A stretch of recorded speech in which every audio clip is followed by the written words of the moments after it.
या घडीची महत्त्वाची बातमी आहे। रामदास आठवलेंनी काँग्रेसवर जोरदार टीका केलेली आहे। काँग्रेसचा फोडा आणि झोडा हे धोरण आहे असं आठवले म्हणतात। रामदास आठवलेंचा काँग्रेसवर चांगलाच हल्लाबोल आहे।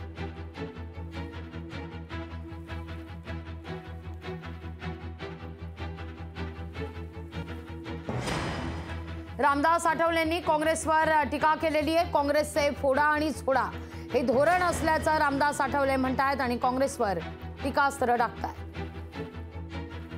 पार आणि 400 पार झाल्यानंतर ही घटना बदलतील हा आरोप अत्यंत धांदर खोटा आहे। दलित समाजामध्ये गैरसमज पसरवण्यासाठी काँग्रेस पक्ष डिवाइड अँड रूलची पॉलिसी करत आहे। फोडा आणि झोडा अशा पद्धतीची त्यांची पॉलिसी आहे आणि संविधान कुणाला बदलता येण्यासारखंच नाही आहे। फक्त आज अफवा आहेत, लोकांचा गैरसमज करण्याचा प्रयत्न आहे। तर आता जे हेगडे नावाचे कर्नाटकचे बीजेपीचे खासदार आहेत आणि त्यांनी असं स्टेटमेंट केलं की ते स्टेटमेंटची बीजेपी सहमत नाही। बीजेपीने त्याचं स्टेटमेंट कंडेम केलेलं आहे आणि त्याला निवडणुकीला उभं राहण्यासाठी त्याचं तिकीट कापलेलं आहे। म्हणजे बीजेपीने त्याच्यावर ॲक्शन घेतलेली आहे।